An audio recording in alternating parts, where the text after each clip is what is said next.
আপনি যখন কোনো ঝামেলায় পড়েন তখন সবার আগে কাকে স্মরণ করেন? স্বজন কিংবা বন্ধুকে নিশ্চয়ই। পুলিশকে বলা হয় জনগণের বন্ধু। আসলেই কতটা বন্ধু হতে পেরেছে বাহিনীটির সদস্যরা? প্রায় 2 লাখের বেশি কর্মরত এই বাহিনীটি চলছে 1961 সালের আইনে। সব মিলিয়ে প্রায় 3000 ধারা নিয়ে চলা এই বাহিনীটির পেছনে বরাবরই নানা সমালোচনা থাকলেও সবচেয়ে বেশি প্রশ্নের মুখে পড়ে গত বছরের জুলাই আগস্টের হত্যাকাণ্ডের পর। যখন কর্তৃত্ববাদী সরকারের অবৈধ ইচ্ছার কবলে পড়ে বাহিনীটি, তখন সেটাকে আরও উস্কে দেয় কিছু অতি উৎসাহী পুলিশ সদস্য, যার কারণে গণঅভ্যুত্থানের পর বড় তোপের মুখে পড়ে বাহিনীটির সদস্যরা। এরপরই সাধারণ জনগণ, রাজনৈতিক দল, এমনকি খোদ বাহিনীটির মধ্যে ওঠে পুলিশ সংস্কারের দাবি। অন্তর্বর্তী সরকারের গঠিত 11টি কমিশনের মধ্যে গত বছরের অক্টোবরে পুলিশ সংস্কার কমিশনও গঠন করা হয়, যেখানে নানা প্রস্তাবনা দেওয়া হয় বাহিনীটির সংস্কারের ব্যাপারে। এবছরের জানুয়ারিতে প্রধান উপদেষ্টার নিকট এসব প্রস্তাবনা জমা দেয় কমিশন। আগামী দিনে এই বাহিনীটি কতটা নিরপেক্ষ আর দায়িত্বশীল হবে, এ বিষয় নিয়ে আমাদের নিয়মিত আয়োজন ভোটের ট্রেন আজ আলোচনা করতে চাই। আপনার সঙ্গে আছি আমি নাজমুস সাকিব। ভোটের ট্রেনে আমরা পুলিশ সংস্কার কিংবা স্বাধীন যে পুলিশ কমিশন নিয়ে আলোচনা হয়েছে সেসব বিষয় নিয়ে আমরা আলোচনা করব। আমাদের সঙ্গে আলোচনার জন্য যুক্ত আছেন জবানের সম্পাদক এবং রাজনৈতিক বিশ্লেষক রেজাউল করিম রনি। আপনাকে স্বাগত ভোটের ট্রেনে। আপনার সঙ্গে আমরা আলোচনায় যাব, তবে আজকে কিন্তু নির্বাচন কমিশন, প্রধান যিনি নির্বাচন কমিশন, তিনি কিন্তু ঘোষণা করেছেন যে আগামী ডিসেম্বরের মধ্যেই তফসিল ঘোষণা করা হবে। কি আছে তার কথায় সেটি দেখে আসবো, এবং সারাদিনের কি রাজনৈতিক কথাবার্তায় আছে সেটি আমরা দেখে আসতে চাই। আজকে ভোটের মাঠে কি কথা আছে সেটি শুরুতে আমরা দেখে আসবো। মাননীয় প্রধান নির্বাচন কমিশনার আপনাদেরকে যেটা বলেছেন, আমাদের পক্ষ থেকে ঘোষণাটা আসবে 2 মাস আগে, আনুমানিক যেদিন আমরা শিডিউল ঘোষণা করব। তো আপনারা ধরেই নিতে পারেন এই শিডিউল ঘোষণার কাজটা আমাদের ডিসেম্বর মাসের প্রথম অর্ধেই আপনারা পাবেন। 2025-এর 31শে অক্টোবর পর্যন্ত যারা ভোটার হবেন তাদেরকে আমরা ভোটার তালিকায় সন্নিবেশ করতে পারবো বলে আশা রাখি। ইলেকশন কমিশন অফিসে ইলেকশন আয়োজনের জন্য বলা হয়েছে ফেব্রুয়ারি মাসে রোজার আগে। তো আজকের থেকে উনি বলেছেন যে আজকের থেকে দ্বিতীয় অধ্যায় শুরু, এবং উনি বলেছেন যে এই দ্বিতীয় অধ্যায়ের প্রথম এবং প্রধান কাজ হলো নির্বাচন সুন্দরভাবে করা। এটাই প্রধান কাজ।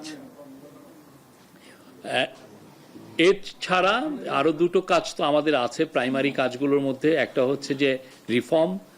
এই রিফর্মের বিষয়ে আপনি শীঘ্রই শুনবেন যে ডক্টর আলী রিয়াজ সম্ভবত একটা প্রেস কনফারেন্স করবেন। এখানে উনি আরও হাইলাইট করবেন যে জুলাই চার্টারে বিশেষ করে কনস্টিটিউশনাল রিফর্ম এর যে বিষয়গুলো যেগুলো আছে সেগুলো নিয়ে ওনাদের কি কি প্রোগ্রেস আছে সেটার উপর আপনাদেরকে আপডেট করবেন। এই চিঠিটা হলো গত 1 বছরের মধ্যে সবচাইতে গুরুত্বপূর্ণ পদক্ষেপ। নির্বাচন কমিশন অফিসিয়ালি এই চিঠি পাওয়ার জন্যই এতদিন অপেক্ষা করছিল, সারা জাতি অপেক্ষা করছিল, আমরা অপেক্ষা করছিলাম। কিন্তু মাননীয় প্রধান উপদেষ্টা তার সরকারের বিভিন্ন কার্যক্রম এবং সংস্কার এবং বিচার প্রক্রিয়ার অগ্রগতি, এগুলোর একটি সার্টেন অবস্থা দৃশ্যমান হওয়ার জন্য অপেক্ষা করছিলেন। যেভাবে এসেছে আমরা ধরে নিয়েছি যে কোনো অসুবিধা নেই, আমরা সেই নির্বাচনের টাইম লাইনে কিন্তু আমরা একমত আছি, প্রোভাইডেড সেই নির্বাচন নিরপেক্ষ হতে গেলে যে কারণে 1 বছর সময় পার করলাম, এত সংস্কার, এত রিফর্ম, এত কমিশন, বাবারে সেটা তো ইলেকশনের আগে এটা কার্যকরী করেই না একটা নিরপেক্ষ ইলেকশন হবে। এখন আপনি যদি বলেন না এইটা এখন এই ইলেকশন হবে না, ইলেকশন হবে 2 বছর পরে, যারা আসবে তারা এটা করবে, তার অর্থ কি হলো? যে লাউ সেই কদু। অন্তর্বর্তীকালীন সরকার একটি নিরপেক্ষ সরকার, একটি গণতন্ত্র উত্তরণের জন্য একটি প্রস্তুতিমূলক সরকার, বিপ্লবী সরকার, এবং এই সরকার সমস্ত জন আকাঙ্ক্ষাকে ধারণ করবেন, এটাই হচ্ছে মূল কথা, এটাই মোদ্দা কথা। সেই কাজটি তিনি এখানে করেছেন, আমরা তার প্রতি শ্রদ্ধা জ্ঞাপন করছি, এবং আমরা আশা করি এদেশের মানুষ অনেক দিন, প্রায় 16-17 বছর একটা অবাধ সুষ্ঠু নির্বাচনে যে ভোট দেবে, সেই ভোট তারা দিতে পারেনি। আমরা আলোচনা করছি আজকে স্বাধীন পুলিশ কমিশন নিয়ে। দেশে আলোচনার মধ্যে অন্যতম বিচার বহির্ভূত হত্যাকাণ্ড। বিগত সরকারগুলোর সময় এটা নিয়ে নানা আলোচনা এসেছে। চলুন দেখে আসি গত ২০ বছরে বিচার বহির্ভূত হত্যাকাণ্ড কতটা ঘটেছে। আমরা আজকে সেই বিষয় নিয়ে আলোচনা করব। তবে বিচার বহির্ভূত হত্যাকাণ্ডের ক্ষেত্রে দেখা যাচ্ছে যে 2004 থেকে 2024 অর্থাৎ এই বিগত 20 বছরে 2954টি কিন্তু বিচার বহির্ভূত হত্যাকাণ্ড হয়েছে। এছাড়াও পুলিশের হাতে কতটা হয়েছে সেটা আমরা পরের স্লাইডে দেখে আসবো। সেক্ষেত্রে দেখাই যায় যে পরের 2024 সাল অর্থাৎ যদি বলি যে গত বছর, সেখানে সব মিলিয়ে পুলিশি হেফাজতে শারীরিক নির্যাতনে কিন্তু মৃত্যু ঘটেছে 6 জনের, এবং পুলিশের গুলিতে অর্থাৎ এই যে গণঅভ্যুত্থান হলো সেটা ছাড়াই যে পুলিশের গুলিতে কিন্তু অন্তত 3 জন নিহত হয়েছে, এবং পুলিশ হেফাজতে আত্মহত্যার ঘটনা ঘটেছে 1 জনের। এই সূত্র দিচ্ছে আইন এবং সালিশ কেন্দ্র। এই বিষয়ে আমরা আলোচনা করব। আমাদের সঙ্গে যুক্ত আছেন জবানের সম্পাদক এবং রাজনৈতিক বিশ্লেষক রিজাল করিম রনি। রনি ভাই, আমরা কথা বলছিলাম যে বিচার বহির্ভূত হত্যাকাণ্ড সেটা আমরা প্রতিটি সরকারের আমলে দেখেছি, বারবার আসলে আলোচনা এসেছে, আপনারাও আলোচনা করেছেন, কিন্তু এই যে বিচার বহির্ভূত হত্যাকাণ্ড সেটা আসলে কেন ঘটে? হ্যাঁ, ধন্যবাদ। দেখেন, বাংলাদেশের এইটা একটা খুবই দুঃখজনক ঘটনা যে প্রত্যেকটা শাসন আমলেই, এবং আপনি এই শাসন আমলেও যদি দেখেন, আপনার কয়েকদিন আগেই আপনার একজন বিএনপির উপজেলার একজন নেতাকে আপনার পুলিশ নির্যাতন করা হয়েছে, তার গায়ে নির্যাতনের চিহ্ন দেখা গেছে, এবং তারপরে তিনি মারা যান। ফলে দেখেন, যে কোনো মৃত্যুই অপূরণীয় ক্ষতি সেই পরিবারের জন্য, সেই জীবনের জন্য। তো সেখানে বিচার বহির্ভূত হত্যাকাণ্ড এটা পৃথিবীর সবচেয়ে ন্যাক্কারজনক ঘটনাগুলোর একটি, এবং সেই ঘটনাটা যখন যাদের দ্বারা বিচার নিশ্চিত করার কথা, যাদের কাছে অধিকার পাওয়ার কথা, যাদের সহযোগিতায় ভিকটিম আশ্বস্ত হওয়ার কথা, তাদের হাতে যখন এরকম বিচার বহির্ভূত হত্যাকাণ্ডের ঘটনা ঘটে, তখন আসলে আপনার বিচার চাওয়ার যে বাকি প্রক্রিয়াগুলো সেগুলোতে যাওয়ার আর সুযোগই থাকে না। কারণ আপনার বিচার তো শুরু হবে, প্রথমত পুলিশ ধরে নিয়ে যাবে, বা পুলিশের অ্যাক্টিভিটির আপনার প্রথম দিকে যতটা সুন্দর হবে, পরবর্তী সময়ে বিচারটা তত ভালো হবে, আপনি সে আশা করতে পারেন। সেখানে প্রাথমিকভাবে যদি আপনাকে পিটায় মাইরা ফেলা হয়, তাহলে তো বাকি বিচারের আর প্রশ্ন ওঠে না। ফলে দেখেন, বিচার আইন এবং সন্ত্রাসের মধ্যে পার্থক্য কিন্তু খুব বেশি নাই, দুইটাই বল প্রয়োগ করে, কিন্তু আইনেরটা বৈধ, আর আপনি যখন অবৈধভাবে বল প্রয়োগ করবেন তখন এটা সন্ত্রাসী কার্যক্রম হয়ে যায়। ফলে সেই সন্ত্রাসী কার্যক্রম আপনি কোন পোশাক পরে করেন সেটা তখন আর ধর্তব্য থাকে না, বিচার্য থাকে না, সেইটা একটা সন্ত্রাসী অ্যাক্টিভিটি, সেটা পুলিশ করুক, র্যাব করুক, আর্মি করুক, বা অন্য যে কেউ করুক। ফলে যে কোনো লেভেলের, যে কোনো শাসন আমলের, যে কোনো বিচার বহির্ভূত হত্যাকাণ্ড, একজন সে যদি ক্রিমিনালও হয়, আমি আবারও বলছি, সে যদি খুবই ঘৃণ্য জঘন্য ক্রিমিনালও হয়, তারও আইনি অধিকার সংরক্ষণ করতে হবে। আমরা দেখেন দীর্ঘ সময় বিচারহীনতা, আইনহীনতার একটা বলয়ের মধ্যে, একটা সাংস্কৃতিক পরিবেশের মধ্যে ছিলাম, বিচারহীনতার সংস্কৃতির মধ্যে ছিলাম। সেখান থেকে আপনি একটা গণতান্ত্রিক উত্তরণের মধ্যে যাবেন, সেখানে প্রথমত হলো অধিকার ভিত্তিক রাষ্ট্র আপনাকে প্রতিষ্ঠা করতে হবে।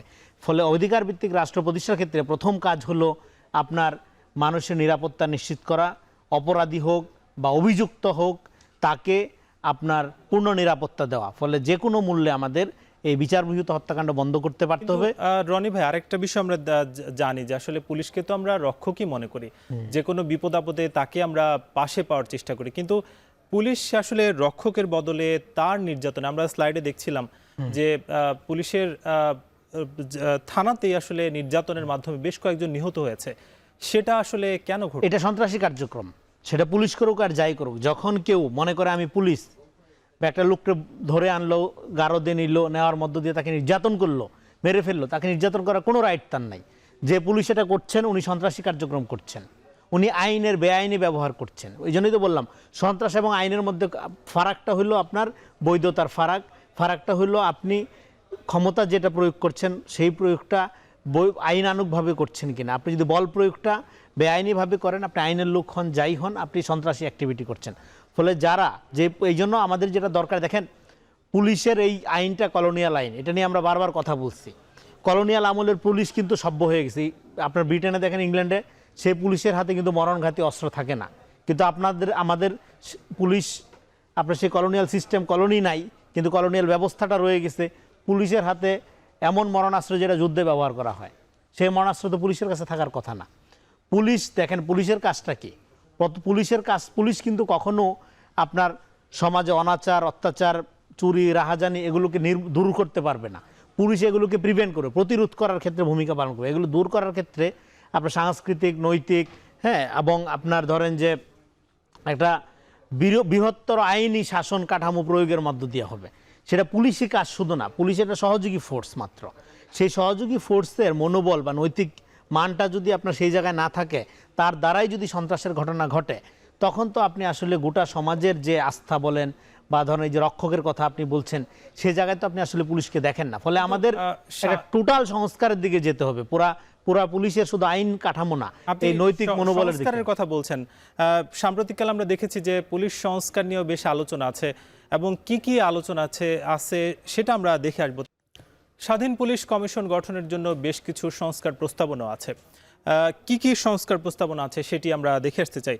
আমরা জানি যে সাম্প্রতিককালে পুলিশের যে সংস্কার হওয়ার কথা কিংবা হওয়ার জন্য বেশ কিছু আসলে প্রস্তাবনা কিন্তু দেওয়া হয়েছে, যেগুলোর মধ্যে দেখা যাচ্ছে জাতিসংঘের শান্তিরক্ষী বাহিনীর নীতিমালা অনুসরণ করে 5 ধাপে বল প্রয়োগের জন্য বলা হয়েছে, এবং গ্রেপ্তার, তল্লাশি এবং জিজ্ঞাসাবাদে সুপ্রিম কোর্টের আপিল বিভাগের নির্দেশ বাস্তবায়নের সুপারিশ আছে, এবং আসামিকে যাকে আসলে ধরে নেওয়া হবে তাকে যেন কাজ ঘেরা কক্ষে জিজ্ঞাসাবাদের ব্যবস্থা করা হয় তার জন্য সুপারিশ করা হয়েছে। এছাড়া আমরা দেখি যে সার্চ ওয়ারেন্ট ছাড়া তল্লাশির অভিযোগ গ্রহণে জরুরি কল সার্ভিস একটি প্রস্তাবনা কিন্তু দেওয়া হয়েছে, এবং অভিযান, অর্থাৎ পুলিশ যদি অভিযানে যায় সেক্ষেত্রে কিন্তু বডি ক্যামেরা ব্যবহারের যে নীতি কিংবা বাধ্যতামূলক কিন্তু করা হয়েছে। এর বাইরেও আসলে অজ্ঞাতনামা আসামির নামে মামলা দেওয়ার যে অপচর্চা আমরা দেখি সেটাও কিন্তু রাখার জন্য বলা হয়েছে।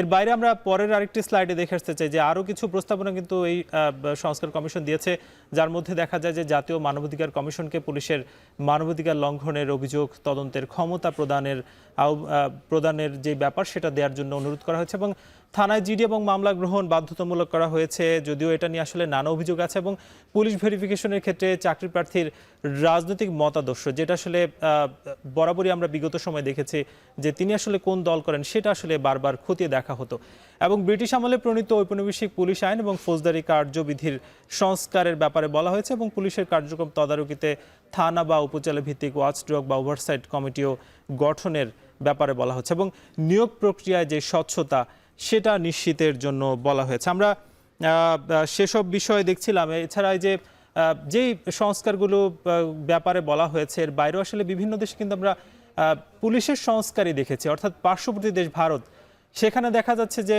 নন্দা কমিশন 1993 সালে একটি কমিশন গঠন করা হয়েছিল, যার মাধ্যমে তাদের যে পুলিশি সংস্কার সেটা হয়েছিল, এবং নাইজেরিয়াও কিন্তু 2020 সালে হয়েছিল পুলিশ রিফর্ম কমিশন, এবং যুক্তরাষ্ট্রে 2020 সালে জর্জ ফ্লয়েড হত্যার পর একটি কমিশন, এবং সেখানেও কিন্তু কিছু সংস্কার আমরা দেখতে পেয়েছি, এবং যুক্তরাজ্যে স্কারম্যান রিপোর্ট 1981 সালে সেটাও কিন্তু একটা সংস্কার দেখা গেছে, এবং কেনিয়াতে সেখানে কিন্তু ন্যাশনাল পুলিশ সার্ভিস কমিশন 2011 সালে গঠন করা হয়েছে।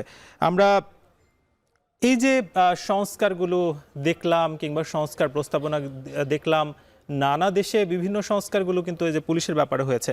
তো সাম্প্রতিককাল আসলে যেহেতু বলা হচ্ছে যে পুলিশের সংস্কারটা জরুরি, কিন্তু ব্যাক এন্ডে আসলে যারা থাকেন কিংবা রাজনৈতিক দলের যারা নেতাকর্মী কিংবা নেতা, তাদের আসলে অনেকটা কথার ভিত্তিতেই কিন্তু পুলিশ আসলে পরিচালিত হচ্ছে, সেটা আসলে কেন হচ্ছে? সেটা আমাদের কালচারটা দেখেন, আমাদের এখানে পুরো গণতন্ত্রের ধারণার মধ্যে একটা গোষ্ঠীতন্ত্র রয়ে গেছে।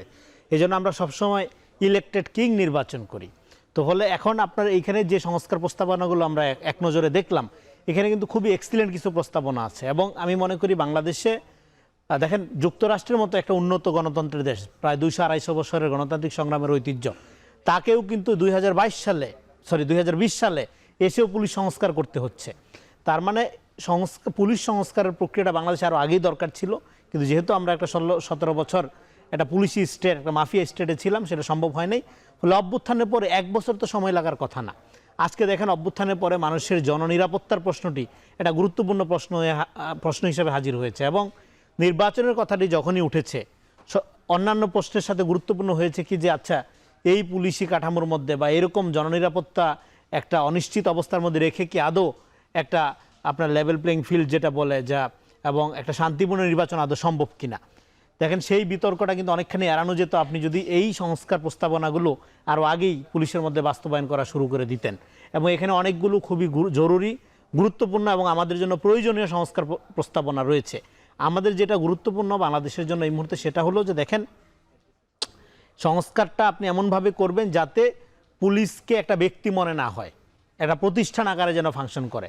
যখন একটা প্রতিষ্ঠান আকারে ফাংশন করবে তখন কিন্তু কোনো নেতা, কোনো পাওয়ারফুল ব্যক্তি তার নির্দেশ অনুযায়ী থানা চলবে না, কারণ একটা প্রতিষ্ঠান কোনো ব্যক্তির আওতায় থাকতে পারে না। একটা ব্যক্তির সুবিধার জন্য, নিজস্ব সুবিধার জন্য একটা ব্যক্তির কথা শুনতে পারে। কিন্তু পুলিশকে যদি আপনি একটা প্রাতিষ্ঠানিক, নৈতিক, ওইরকম মূল্যবোধ সম্পন্ন একটা জায়গায় নিতে পারেন, যেটা একসময় ছিল বা গঠন করা হয়েছিল, সেই জায়গায় কিন্তু আপনার যদি যায়, তখন আপনি যেটা বললেন যে এই যে ব্যক্তি ধরেন কারা ক্ষমতায় আসবে সেটা অনুমান করে পুলিশ যে পক্ষ নেওয়া শুরু করবে, পুলিশ যে ওই ব্যক্তিদের প্রাধান্য দেওয়া শুরু করবে, এবং যখন পুলিশ কোনো দলকে মনে করবে যে এই দল ক্ষমতায় আসবে এবং এই দলের নেতা লোকদেরকে সন্তুষ্ট করলে আমার চাকরিটা নিরাপদ থাকবে, তখন আপনার কখনোই সাধারণ নাগরিক সেবা পাবে না। ফলে পুলিশ যখন প্রতিষ্ঠান হবে তখন কিন্তু নাগরিক গুরুত্ব পাবে। আমরা 5 তারিখের পর একটা নাগরিক ভিত্তিক বাংলাদেশের কথা বলছি, আমরা কিন্তু বিএনপি ভিত্তিক, জামাত ভিত্তিক, এনসিপি ভিত্তিক বাংলাদেশের কথা বলছি না। এটা কিন্তু খুবই গুরুত্বপূর্ণ। কিন্তু রনি ভাই, এই যে আপনি বলছিলেন, কিন্তু আমরা দেখি যে রাজনৈতিক নেতাদের এক প্রকার ছাড় দিয়ে হোক কিংবা তাদের তাবেদারি করা হোক, সেটা কিন্তু আমরা বিগত সময় দেখেছি, অর্থাৎ এই যে স্বাধীনতা 53 বছর, সেটা কিন্তু নানা সময় দেখা গেছে। যে কারণে রাইট, খুবই গুরুত্বপূর্ণ প্রশ্ন তুলেছেন আপনি। এই কারণেই কিন্তু নাগরিকদের সাথে রাষ্ট্রের যে দূরত্ব, এটা তৈরি হয় অনেকগুলো মাধ্যমের, মানে অনেকগুলো প্রতিষ্ঠান বা অনেকগুলো প্রক্রিয়ায়। তার অন্যতম প্রধান প্রক্রিয়া পুলিশি ব্যবস্থাপনা। থানায় সাধারণ মানুষ দেখেন, একটা সহজ কথা বলি, আগে এই হাসিনা আমলের আগেও একটা লোককে যদি পুলিশ ধরতো, নর্মালি লোকজন মনে করতো লোকটা মনে হয় অপরাধী, নাহলে পুলিশ আসবে কেন। হাসিনার আমলে একটা লোককে যখন পুলিশ ধরতো তখন বলতো যে লোকটা সঠিক পথে আছে, এই জন্য পুলিশ তাকে ধরতে আসছে। হাসিনার আমলে পুলিশ যাদেরকে হয়রানি করে নাই তাদেরকে নিয়ে বরং সন্দেহ আছে, যাদেরকে হয়রানি করছে তারা রাজনৈতিকভাবে কারেক্ট, গণতন্ত্রের পক্ষে, ভোটাধিকারের পক্ষে, হ্যাঁ, মানবাধিকারের পক্ষে, এই এবং আওয়ামী মাফিয়াতন্ত্রের বিরুদ্ধে মামলা কিংবা গায়েবী মামলা, এগুলো একটা সংস্কৃতির উপরে। তার মানে পুলিশ 15-17 বছর, এটা পুলিশকেও বুঝতে হবে যে যখন আপনারা কোনো ব্যক্তির উপর মানে আপনার কি বলে যে আইনের পোশাক পরে, আইনের নামে, এটাকে বলে ললেস ল, আইনহীন আইনি প্রয়োগ যখন করতেন, তখন মানুষের সিম্পেথি তৈরি হইতো পুলিশে ধরা বা পুলিশি হয়রানি বা আদালতে আইনি হয়রানির মধ্য দিয়ে। সেই জায়গার থেকে পুলিশকে আমাদের নাগরিক বান্ধব করতে হবে। পুলিশ জনগণের সেবক, সেবকটা আপনি কিভাবে হবেন? সেবক হওয়ার সমস্ত পথ বন্ধ। পুলিশ চালায় হলো প্রশাসন, প্রশাসন আপনার ধরেন রাজনৈতিক বডি, এবার রাজনৈতিক বডি মনে করে যে রাষ্ট্র যেহেতু তারা চালাচ্ছে বা তারাই ক্ষমতার মালিক, ফলে পুলিশ হলো তাদের কথায় চলবে। নো, এই ব্যবস্থাপনা মানে নাগরিকদের সাথে রাষ্ট্রের দূরত্ব, যেটা আগে বললাম, সেটা কায়েম হয় পুলিশি ব্যবস্থাপনার মধ্য দিয়ে, প্রথমত কায়েম হয়। ফলে সেদিক থেকে পুলিশকে যদি আপনি নাগরিক বান্ধব করতে পারেন, তাহলে আমরা যে গণক্ষমতার কথা বলি, আমরা যে নাগরিক ভিত্তিক রাষ্ট্রের কথা বলি, ক্ষমতার সাথে নাগরিকদের যে সম্পর্কের কথা বলি, সেই সম্পর্ক চর্চার একটা সুন্দর সূচনা হতে পারে। সেক্ষেত্রে এই 1 বছর ওয়েট করাটা খুব আনফরচুনেট। 1 বছরে জননিরাপত্তা ব্যাপকভাবে বিঘ্নিত হয়েছে। 1 বছরে আওয়ামী আমলের যে পুলিশি এক্সারসাইজ, গায়েবী মামলা, অজ্ঞাতনামা আসামি, হ্যাঁ, এগুলো আপনার আওয়ামী লীগের ধরেন যেই সমস্ত ক্রিমিনালগুলো যাদের বিচার হওয়ার কথা, আপনি তাদেরকে না ধরে আপনি ধরতেছেন কারে? আপনি ধরতেছেন অভিনেত্রী শাওনকে, আপনি ধরতেছেন নুসরাত ফারিয়াকে, নুসরাত ফারিয়া তোর নাম, যাই হোক। তো আপনার এদেরকে ধরার মধ্য দিয়ে আপনি কি করতেছেন? আপনি ফৌজদারি অপরাধ, যারা হার্ড ক্রিমিনাল, যারা হত্যা করেছে, 15 বছরে গুম খুনের সাথে জড়িত, এবং যারা সফট মাফিয়াতন্ত্র, এই মিডিয়া ইন্ডাস্ট্রিতেও যারা হাসিনার এই মুজিব প্রজেক্টের মধ্যে ধরেন যারা লগ্নি করেছে, যারা হাসিনাকে নিয়ে রং বেরঙের গান বানাইছে, যারা হাজার হাজার কোটি টাকা আপনার এই আপনার মুজিবতন্ত্র কায়েমের মধ্য দিয়ে লুটপাট করেছে, তাদেরকে এক ধরনের পুনর্বাসন করার চেষ্টা করা হচ্ছে। তাদের দুর্নীতির ব্যাপারে ওইরকম কোনো স্ট্রং কোনো আপনার তদন্ত করা হচ্ছে না, করে ঘরে ধরে খুনের মামলা ঢুকাই দেওয়া হচ্ছে। এতে করে হচ্ছে কি ন্যায় বিচার থেকে ভিকটিমও বঞ্চিত হচ্ছে। আরেকটা বিষয় আমরা দেখতে পাচ্ছি যে গত গণঅভ্যুত্থানে পুলিশের যারা আসলে অভিযুক্ত ছিলেন, তাদের কারো কারো আসলে বিষয়ে অভিযোগ উঠেছে যে এক জায়গা থেকে তাদেরকে আরেক জায়গায় ট্রান্সফার করা হয়েছে, কিন্তু যে বিচারিক যে প্রক্রিয়া কিংবা তাদেরকে আইনের আওতায় আনা, সেটা আসলে দেখা যাচ্ছে না। RICL TMX, যুগের পর যুগ স্থাপনা থাকে মজবুত। VRM প্রযুক্তির RICL TMX। আবারও স্বাগত, আপনারা দেখছেন ভোটের ট্রেন্ড, সঙ্গে আছি নাজমুস সাকিব। আমাদের সঙ্গে পুলিশ কমিশন নিয়ে আলোচনার জন্য যুক্ত আছেন পুলিশের সাবেক ডিআইজি খান, সাইদ হাসান জ্যোতি এবং রাজনৈতিক বিশ্লেষক এবং জবানের সম্পাদক রেজাউল করিম রনি, দুজনকে আমরা স্বাগত জানাচ্ছি। আমরা যেহেতু স্বাধীন পুলিশ কমিশন নিয়ে কথা বলছি, আমরা একটু যেতে চাই যে সাইদ হাসানের কাছে। আপনি তো আসলে পুলিশে একটা দীর্ঘ সময় ছিলেন এবং পুলিশের যে কার্যক্রম সেটা একেবারে কাছ থেকে দেখেছেন এবং নিজেও করেছেন, কিন্তু যেটা আসলে বরাবরই অভিযোগ ওঠে যে আসলে পুলিশের যেই কাজ সেটার পেছনে নানা ধরনের একটা ইন্ধন থাকে, কিংবা রাজনৈতিক নেতাদের যে ইন্ধন সেটা থাকে। কেন আসলে আমরা এই যে ব্যবস্থা সেটা থেকে আসলে বের হতে পারছি না, কি মনে হয় আপনার কাছে? ধন্যবাদ। আপনি কিছুক্ষণ আগে যে প্রশ্নটা আমাকে করলেন, আর আমাদের যে রাজনৈতিক বিশ্লেষক মিস্টার রেজাউল করিম রনি সাহেব যেটা বললেন, ওনার কথার মধ্যেই সমস্যা, কারণ এবং সমাধান এটা আমার মনে হয় লুকিয়ে আছে। তো আমি শুধু সেই জিনিসটাই একটু একটু আলাদা আলাদা করে বিশ্লেষণ, মানে ভাগ ভাগ করে আমি বলতে চাচ্ছি। আর আমার পুলিশে শুধু না, পুলিশে আমি চাকরিও করেছি, আবার এই পুলিশ দ্বারাই আমি নিপীড়িত নির্যাতিত হয়ে আমি প্রায় 12 বছর আমি মানে অমানবিক নির্যাতনের শিকার হয়েছি, যার পরিণতিতে আমার 8.5 বছর আমাকে ফিউজিটিভ লাইফ, পলাতক জীবন, এবং 3.5 বছর আমাকে আনুষ্ঠানিক জেলে থাকতে হয়েছে। তার মানে আমি পুলিশের ভালোটা এবং মন্দটা সবটার ব্যাপারে আমার তাত্ত্বিক জ্ঞানও কিছু আছে, আর ব্যক্তিগতভাবে তো আমি দেখেছি। জি, তো সেটার আলোকে আমি বলবো যে আসলে পুলিশ ইয়াস কমিশন এটা একটা সারা বিশ্বে যেহেতু আছে, বিশ্বের সাথে একটু আমাদের কম্পেয়ার করতে গেলে আমাদের একটা এই ধরনের কিছু মেকানিজম আমাদের লাগবে ফর এক্সিবিশনিজম বা ফর এক্সপোজার।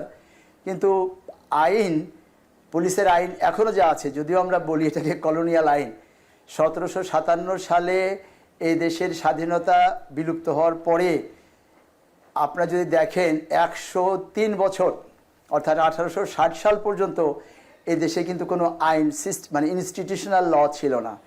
ওই আমাদের ব্রিটিশ রাজ যেটা মুখ দিয়ে বলতেন সেইটাই কার্যকর হতো।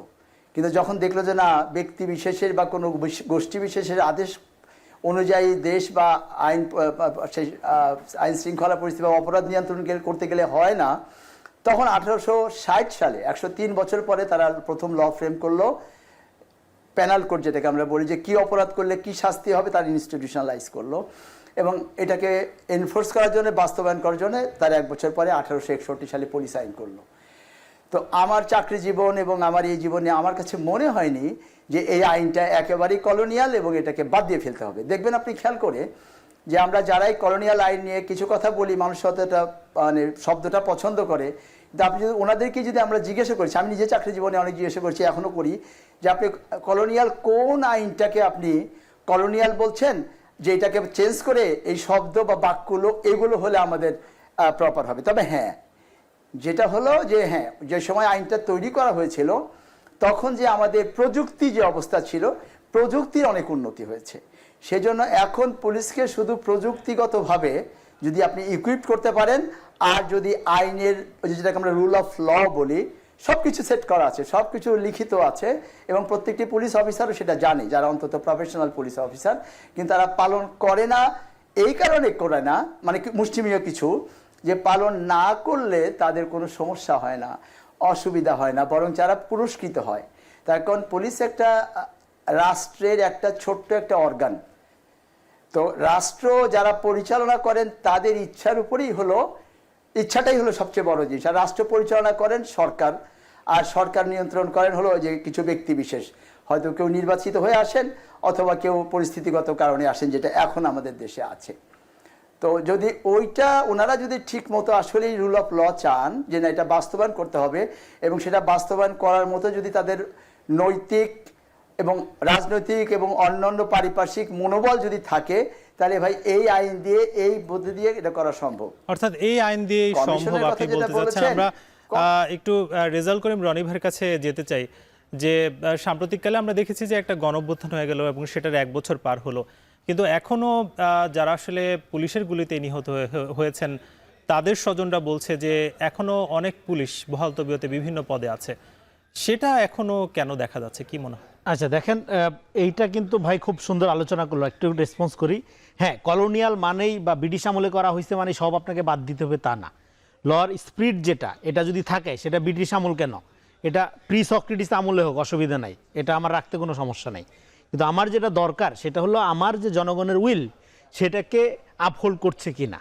এখন আপহোল্ড করে না, কিন্তু কথায় কথায় কলোনিয়াল বলা, হ্যাঁ এটা একটা ভালো বুদ্ধিজীবিতা ফ্যাশন, সেটা না করে আমাদের এই যে এখন যে নিউ টেকনোলজি প্রযুক্তি এবং এটা যে মোরাল স্পিরিটটা, দেখেন পুলিশ তো ধরো জনগণের এন্টিটির বাইরে না, আপনাকে এখানে বুঝতে হবে যে একটা লিগ্যাল ফ্রেমওয়ার্ক। দেখেন অন্যায়টা কখন শুরু হয় জানেন, যখন অথরিটি আইন মানে না। জনগণ তো আইন মানবে না, জনগণ তো বিশৃঙ্খল থাকবে, এটা স্বাভাবিক। জনগণ সুশৃঙ্খল হবে এটা আশা করাটা অস্বাভাবিক। আইন মানতে হবে আগে অথরিটিকে, অথরিটি যখন আইন মানে না তখন বিশৃঙ্খলার শুরু হয়।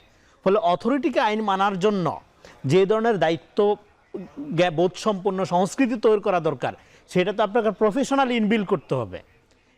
এটা তো শুধুমাত্র কয়েকটা ব্যক্তি সৎ থাকবে আর বিপুল অংশ অসৎ থাকেও ভালো থাকবে, এই বাহিনী তো এবার ওয়ার্ক করবে না। কারণ আপনি ধরেন এখানে পুলিশ বাহিনীতে সবাই খারাপ লোক সেটা তো না, নিশ্চয়ই এই প্রতিষ্ঠানটা দাঁড়ায় আছে অনেক মানুষের ত্যাগ এবং স্যাক্রিফাইসের মধ্য দিয়া, কিন্তু যে লোকগুলো স্যাক্রিফাইস করতেছে তারা ঘরে বাইরে সব জায়গায় নিগৃহীত। এবং যারা এই ক্রিমিনাল, এদের মধ্যে যদি একটা ভিতরে আবার ক্রিমিনালদের একটা সিন্ডিকেট আছে, মানে আমি বলতেছি বাহিনীর ভিতরে, তারা দেখতেছে সব জায়গায় সুবিধা পাচ্ছে, সব জায়গায় ভালো আছে। ফলে একটা লোক তো ভালো হওয়ার ক্ষেত্রে আগ্রহী হবে না।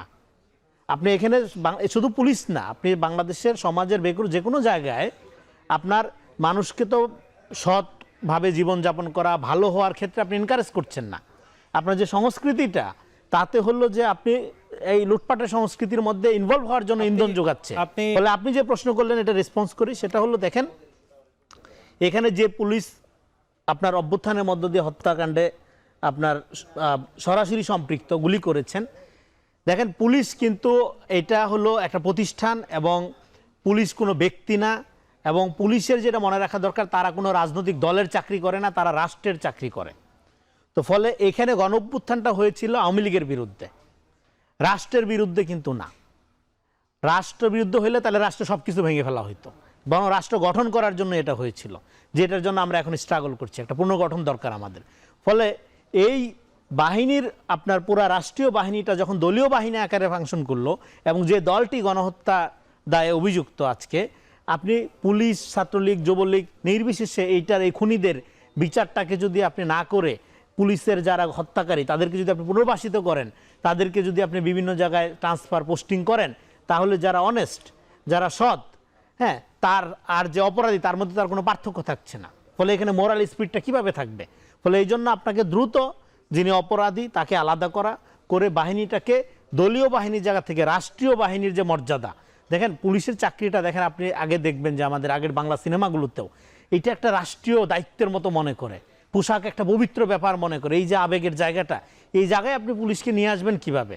নিয়ে আসবেন যখন আপনি তাকে বুঝাইতে সক্ষম হবেন বা প্র্যাকটিক্যালি এটা করতে পারবেন যে এটা কোনো দলের চাকরি না, এইটা কোনো সরকারি দলেরও চাকরি না, এটা কোনো সরকারেরও চাকরি না, এটা রাষ্ট্রের চাকরি, রাষ্ট্রের দায়িত্ব পালন করছে। চাকরির কথা যেহেতু বলছেন, আমরা দেখছি যে পুলিশের নিয়োগের ক্ষেত্রে সেটা একেবারে মানে ওপেন সিক্রেট বিষয় ছিল যে 10 থেকে 12 লাখ কিংবা 15 লাখ সেটা এসআই নিয়োগের ক্ষেত্রে ছিল। সেটা আসলে কেন, মানে এই যে পুলিশের নিয়োগ প্রক্রিয়া যেখানে অস্বচ্ছতা দিয়ে শুরু হচ্ছে, এটার সামনে কি মানে অস্বচ্ছতা তৈরি করছে না? পুলিশের নিয়োগ প্রক্রিয়া আরেকটা হলো বেতন কাঠামো। আপনি এমন সিস্টেম করেন, বেতন খুবই ভালো বেতন দেন, যে বেতনে তারা তাদের স্ত্রী সন্তানকে লেখাপড়া করানোর মতো, ধরেন আপনি একজন পুলিশ যিনি কনস্টেবল, প্রচণ্ড রোদ বৃষ্টিতে তাকে ডিউটি পালন করতে হচ্ছে, কিন্তু তার যে স্যালারিটা এটা নিয়ে সে ডাল ভাত খায় থাকায় তার জন্য কষ্টকর হয়ে যাচ্ছে, তার ছেলে মেয়েদের ভালো পড়াশোনা নিশ্চিত করতে পারছে না। ফলে সে তো সুযোগ খুঁজবেই, যে ধরেন বা তার খাতে যদি তখন ঘুষের সুযোগ আসে, হাতছানি আসে, সে তার সেই হাতছানিতে সাড়া দেওয়া তার জন্য স্বাভাবিক হয়ে যাবে বা সহজ হয়ে যাবে। ফলে আপনি বেতন কাঠামোটা এমন করেন, কিন্তু আবার এটাও করেন যে তাহলে ঘুষ দুর্নীতি করলে চাকরি যাওয়াটাও সহজ হবে। এটা শাস্তি শুধু এমন না যে আপনার ধরেন যে কুষ্টিয়া থেকে খাগড়াছড়ি নিয়ে যাওয়া, এরকম না। ফলে আপনি বেতন কাঠামো উন্নত করেন, তাকে মোরালি আপনি কারেক্ট করেন, তাকে উন্নত প্রযুক্তির, যেটা ভাই বললো, প্রযুক্তির মধ্যে তাকে যুগোপযোগী করে বিশ্ব মানের করে তোলেন এবং তার জীবন যাপন এবং তার পরিবারে এবং তার যে সম্মান, তার যে সামাজিক সম্মান, এটা পুনরুদ্ধার করা সবচেয়ে জরুরি অভ্যুত্থানের পরে। এবং আরেকটা বিষয় আমরা দেখেছি যে সংস্কার প্রস্তাবনায় দেওয়া হয়েছে যে পুলিশের যেই কার্যক্রম সেটা তদারকিতে ওয়াচডগ বা ওভারনাইট কমিটি গঠনের ব্যাপারে, এটা আসলে কতটা কাজে দিবে মনে হয়? দেখেন, এই ধরনের কমিটি প্রস্তাবনা এগুলো ভাই যেটা বললো যে অনেক সময় দেখানোর জন্য করা হয়, এগুলো এক্সপোজ পাওয়ার জন্য করা হয়। আসলে প্র্যাকটিক্যালি যেটা হলো যে ধরেন দায়িত্ব ব্যাপারটা হলো ফ্রম ইনসাইড আসতে হবে, মানে মোরালিটি ফ্রম ইনসাইড আসতে হবে। সংস্কার বা পরিবর্তনের ব্যাপারটা এটা আপনার নিজের ভেতর থেকে করতে হবে। এটা একটা কালচারের ব্যাপার, এটা একটা আন্ডারস্ট্যান্ডিংয়ের ব্যাপার, এটা একটা কমিটমেন্টের ব্যাপার। সো এই কমিটমেন্টটা অর্জন করার ক্ষেত্রে আপনি হয়তো কিছু রুলস রেগুলেশন করতে পারেন, কিন্তু এন্ড অফ দ্য ডে আপনাকে আসলে পুরা রাজনৈতিক সংস্কৃতি বা ক্ষমতা সম্পর্কে দৃষ্টিভঙ্গি যেটা, জনদৃষ্টিভঙ্গি যেটা, সেটাকে পরিবর্তন করতে পারতে হবে। যে 10 লাখ 12 লাখ টাকা দিয়ে একটা চাকরি নেওয়া, সেটা পুলিশের চাকরি হোক বা আনসারের চাকরি হোক বা অন্য চাকরি হোক, এটা কোনো সম্মানের ব্যাপার না, এটা লজ্জার ব্যাপার, এটা ঘৃণার ব্যাপার। এই জায়গায় আপনাকে দেখতে পারতে হবে। কিন্তু আপনি যদি মনে করেন না ছলে বলে কৌশলে টাকার মালিক হয় সমাজে সম্মানিত হওয়ার একটা সিঁড়ি, তখন তো এই সংস্কৃতি আপনি দূর করতে পারবেন না, সেই দোষ তো শুধু আপনি দিতে পারেন। ফলে এটা টোটাল একটা আপনার আমাদের যেটাকে বলা যায় রিকনস্ট্রাকশন, যেটা শুধুমাত্র এই ধরনের কাঠামোগত বাহিনীর ক্ষেত্রে না, পুরা সমাজের আওয়ামী লীগ যে ক্ষতিটা করে গেছে, আমাদের যে মোরাল ফ্যাব্রিকটা ভেঙে দিয়ে গেছে সমাজের, এইটা পুনরুদ্ধার করা সবচেয়ে জরুরি। থানাগুলো আসলে আমরা সাম্প্রতিককালে দেখছি যে শক্তিশালী হচ্ছে আবার হচ্ছে না, কোথায় কোথায় নানা ধরনের ঝামেলাও তৈরি হচ্ছে।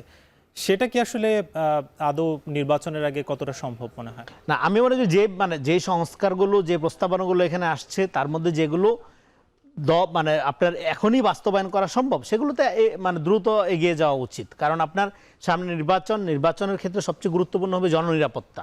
জননিরাপত্তার প্রশ্নটি আরও যদি ধরেন, সেক্ষেত্রে পুলিশকে ডেফিনেটলি একটা এবং এটা একটা সুযোগ অ্যাট দ্য সেম টাইম, যে অবস্থাটা পুরো ভেঙে পড়েছে, এই নির্বাচনকে কেন্দ্র করে তার ট্রেনিং সংস্কার এগুলোকে এগিয়ে নিয়ে এই বাহিনীকে আবার একটা সম্মানজনক, আবার এই গৌরবের জায়গায় নিয়ে আসার একটা সুযোগও, সেটা যত দ্রুত করা যায় ততই ভালো। রেজাউল করিম রনি, আপনি অসংখ্য ধন্যবাদ, আপনি আমাদেরকে সময় দিয়েছেন। তবে এবং তিনি আমাদের সঙ্গে আজকে পুলিশের স্বাধীন কমিশন নিয়ে কথা বলছেন এবং মানুষজন আসলে নানা কথাবার্তা বলছে পুলিশ নিয়ে, কি বলছে সেটি আমরা শুরুতে দেখে আসতে চাই। পুলিশের রাজনীতিক থেকে দূরে থাকতে হবে এবং কে কারা অভিযুক্ত বা আসামি বাদী এটা যাচাই না করি সঠিক তদন্ত এবং সঠিক ডকুমেন্ট দেখি আমরা থানার সহযোগিতা চাই। জুলাই অভ্যুত্থানের পর পুলিশের সংস্কার নিয়ে আগ্রহের কমতি নেই সাধারণ জনতা থেকে শুরু করে বিভিন্ন রাজনৈতিক অরাজনৈতিক মহলের। স্বাধীন পুলিশ কমিশন, পুলিশের রাজনৈতিক প্রভাব মুক্ত হওয়া কিংবা পুলিশের কাঠামোগত পরিবর্তনের মতো বিষয়গুলো আলোচিত হচ্ছে রাজপথ থেকে চায়ের দোকানে। সেসব বিষয় নিয়ে আজ আমরা জানার চেষ্টা করব নানা জনের নানা মতের কথা। গণঅভ্যুত্থানের পরে যে বিষয়টা আমরা লক্ষ্য করছি সেটা হচ্ছে আমাদের রাজনৈতিক যে অস্থিরতা, এবং পুলিশকে আমরা আসলে যেভাবে চাইতাম আর কি, পুলিশ যে সাধারণ মানুষের হবে, এবং সবচেয়ে বড় বিষয় হচ্ছে পুলিশের জায়গা থেকে পুলিশ দায়িত্বশীল ভূমিকা পালন করবে, সেটা পুলিশ পারতেছে না। এখানে মূলত হচ্ছে পুলিশের যেমন দায়বদ্ধতা আছে, আর আমাদের রাজনৈতিক যে দলগুলো আছে ওদেরও দায়বদ্ধতা আছে। প্রবাস জীবনে আমি দীর্ঘদিন ছিলাম, ওইখানে পুলিশ জনসাধারণের একান্ত বন্ধু। আমাদের অত্যন্ত দুঃখের বিষয় হচ্ছে বাংলাদেশের 54 বছরের বিভিন্ন রাজনৈতিক সরকারের আন্ডারে পুলিশটা রাজনৈতিক দলের লেজুর ভিত্তিতে হওয়ার কারণে এই জিনিসটা ওইভাবে হয়ে গেছে। সামনে যে সংস্কারটা আসার কথা এখন বিভিন্ন বিহার থেকে উঠছে, এটা হলে আগামী দিনে আমার মনে হয় ভালো হবে। পুলিশ বাহিনী দীর্ঘদিন ধরেই রাজনৈতিক পক্ষপাতের অভিযোগে জর্জরিত। সরকারি দলের পক্ষ হয়ে কাজ করা, বিরোধী দলের মত দমন কিংবা জনগণের সেবা প্রাপ্তিতে ভোগান্তির মতো বিষয়গুলো পুলিশের প্রতি তৈরি করেছে আস্থার সংকট। গণঅভ্যুত্থান পরবর্তী বাস্তবতায় এসব আস্থা পুনরায় ফিরিয়ে আনার যে সুযোগ তৈরি হয়েছে তা নিয়ে চট্টগ্রামের তরুণ সমাজ কী ভাবছে তা জানার চেষ্টা করব। স্বাধীনতার পর থেকেই দেখতে পাচ্ছি যে এই পুলিশ বাহিনীকে নানাভাবে বিতর্কিত করা হচ্ছে, মিসইউজ করা হয়েছে, বিশেষত রাজনৈতিক অপব্যবহার করা হয়েছে। পুলিশ যে জনগণের বন্ধু, এটা শুধু কথাই না, এটার বাস্তব রূপ দান করতে হলে পুলিশের আমূল সংস্কার প্রয়োজন। জনগণের জন্য যদি পুলিশ নিয়োজিত থাকে তাহলে পুলিশকে অবশ্যই রাজনৈতিক এই নিয়মতান্ত্রিক উপায় থেকে বের হয়ে আসতে হবে, কিন্তু পুলিশের সদিচ্ছাটা থাকতে হবে। রাজনৈতিক যে দল ক্ষমতায় থাকে তার পক্ষে গার্ডার হিসেবে, এবং যে ক্ষমতায় থাকে না তাকে দমনে ব্যবহারের জন্য পুলিশের সবচেয়ে বড় মরণাস্ত্র হিসেবে রাষ্ট্রপতির একটা বিষয় সেখানে ইস্যু এসেছে। পুলিশ হচ্ছে জনগণের বন্ধু বলা হয়। আমরা বন্ধুত্ব বলতে বুঝি বিশ্বাস, ন্যায় বিচার, সৎ থাকাটা। পুলিশকে মানে সেই সংস্থাটাকে থাকতে হবে অবশ্যই স্বচ্ছ, ন্যায় বিচারভুক্ত। একটা স্বাধীন পুলিশ কমিশনার গঠন হচ্ছে, এটার মাধ্যমে স্বচ্ছ জবাবদিহিতা এবং ওদের নৈতিক মূল্যবোধ সৃষ্টি অনেক জরুরি। পুলিশের জন্য যে অ্যাক্ট আছে সেটা 1861 সালের অ্যাক্ট, কিন্তু এই অ্যাক্টটাও আমরা আসলে ভালোভাবে ফলো করতেছি না। আরও বেশি পুলিশকে মনিটরিং করা যায় অনলাইনের মাধ্যমে। পুলিশের সংস্কারের বিষয়টি অতীতেও বহুবার আলোচনায় এসেছে, বিভিন্ন নির্বাচনী ইস্তেহার থেকে শুরু করে রাজনৈতিক অরাজনৈতিক সভা সেমিনার কিংবা মঞ্চে, কিন্তু বাস্তবে এর অগ্রগতি হয়েছে খুবই সামান্য। পুলিশের কার্যকরী সংস্কার কেন সম্ভব হচ্ছে না তা নিয়ে কী ভাবছেন চট্টগ্রামের সিনিয়র সিটিজেনরা, তা জানার চেষ্টা করব। দুষ্কৃতী সন্ত্রাস থেকে বাঁচার জন্য, চোর ডাকাত থেকে বাঁচার জন্য পুলিশ হচ্ছে একটা আমব্রেলা। এটাকে আমরা সম্মান দিতে জানলে, এটাকে সম্মানের অবস্থায় রাখতে পারলেই আমরা আমাদের, এটা ভালো থাকলে আমরাই ভালো থাকবো। প্রত্যেকটা থানাকে ওয়েল প্রোটেক্টেড চারিদিকে বাউন্ডারি দিয়ে দিতে হবে। স্পেসিফিক গেট থাকবে, গেটে কে ঢুকতেছে তার আইডেন্টিফাইড সিসি ক্যামেরা থাকবে। যার সেবা দরকার অনলি সে যাবে ভিতরে, সে বের আসার পরে আরেকজন যাবে। পুলিশকে যদি আপনি সম্মান দিতে পারেন, আমি সম্মান পাবো। যে সুযোগ সৃষ্টি হয়েছে, এই সুযোগে আমাদেরকে একটা স্বাধীন কমিশন যদি গঠন করতে পারি এবং পুলিশকে যদি রাজনৈতিক প্রভাবমুক্ত রাখতে পারি, সমাজের নিরাপত্তা বিধান হবে। এখন আমাদের দেশে যেটা মব সন্ত্রাস হচ্ছে, ওখানে কিন্তু অনেক ক্ষেত্রে পুলিশকেও ব্যবহার করা হচ্ছে, ডাইরেক্টলি বা ইনডাইরেক্টলি কিন্তু পুলিশ ওখানে ব্যবহৃত হচ্ছে। তো যার কারণে পুলিশের ভাবমূর্তি এখন অনেক নষ্ট হয়ে গেছে। পুলিশকে এখন মানুষ ভয় পায় না, বরঞ্চ পুলিশে এখন মানুষকে ভয় পাচ্ছে। বিভিন্ন পক্ষের সাথে কথা বলে বোঝা গেল মানুষ পরিবর্তন চায়, প্রতিশ্রুতি নয়। তারা চায় কার্যকর ফলাফল। রাজনৈতিক ব্যবস্থায় পরিবর্তনের সাথে সাথে রাষ্ট্রীয় প্রতিষ্ঠানের সংস্কার তারা চায়, যার শুরু হতে পারে পুলিশের নিরপেক্ষতা ও পেশাদারিত্ব নিশ্চিতের কাঠামোগত সংস্কারের মধ্য দিয়ে। মানুষজন পুলিশ নিয়ে যে প্রত্যাশা, সেটা কিন্তু কথা বলছিলেন, আমরা সেটি দেখে আসছিলাম। এ বিষয়ে আলোচনার জন্য যুক্ত আছেন পুলিশের সাবেক ডিআইজি খান সাইদ হাসান জ্যোতি। আমরা আলোচনা করছি, সেখানে আমরা পুলিশের যে অবস্থা কিংবা পুলিশের যে নিয়োগ প্রক্রিয়া, প্রমোশন, সেই সব জায়গায় কিন্তু দেখি যে একটি রাজনৈতিক মতাদর্শের ভিত্তিতে কিন্তু সেটা হচ্ছে। আগামী দিনে সেটা যাতে না হয় কিংবা সেগুলো যাতে না দেখা হয়, তার জন্য কি প্রস্তাবনা আপনার? ধন্যবাদ। আসলে আমি যখন পুলিশ নিয়ে স্টেক হোল্ডারদের সাথে, মানে আপামর সর্বস্তরের মানুষের যখন কথা বলি, তখন মানে একটু উদাহরণ দিয়ে বলি, আমার অবস্থাটা দাঁড়ায় হলো রুগী এবং ডাক্তারের মতো আর কি। রুগীরা যেমন ডাক্তারের কাছে এসে তার বিভিন্ন উপসর্গ, বিভিন্ন কষ্ট, বিভিন্ন অসুবিধার কথা বলেন। যারা ধৈর্যশীল ডাক্তার তারা 10 মিনিট, 15 মিনিট, ইভেন আধা ঘন্টা ধরে শোনেন। শোনার পরে উনি হয়তো ম্যাক্সিমাম 2 মিনিট বা 3 মিনিটের মধ্যে একটা প্রেসক্রিপশন লিখে দিয়ে দেন, ওটাই দরকার। তো আমার অবস্থাটা অনেকটা এরকম। আমি আবারও বলছি যে সরকারি কর্মচারী, বিশেষ করে পুলিশ, এদের মোটিভেশন হলে সে কাজটা হয়তো একটু ভালোভাবে করতে পারবে, কিন্তু এখানে মোটিভেশন, বোঝানো, তারপরে তাদেরকে ভালো হইতে হবে, এরকম কোনো সুযোগই নাই। তাদেরকে বলেই দেওয়া আছে তুমি ভালো এইভাবে কাজ করবা, যদি কাজ না করো, করলে এইটা পুরস্কার, না করলে তোমার এটা শাস্তি। ইটস এ রেসপন্সিবিলিটি, এটা ক্ষমতা না। তার দায়িত্বটা, তোমার দায়িত্ব হলো এই দায়িত্ব যদি তুমি পালন করতে পারো ভালোভাবে, তাহলে তুমি এইটা ভাবে, আর যদি দায়িত্ব পালনে ব্যর্থ হও, তাহলে তোমার ব্যর্থতার ক্ষেত্রে এইভাবে তোমার তার কনসিকুয়েন্সটা এইটা হবে। এইটা আপনি নিশ্চিত করেন।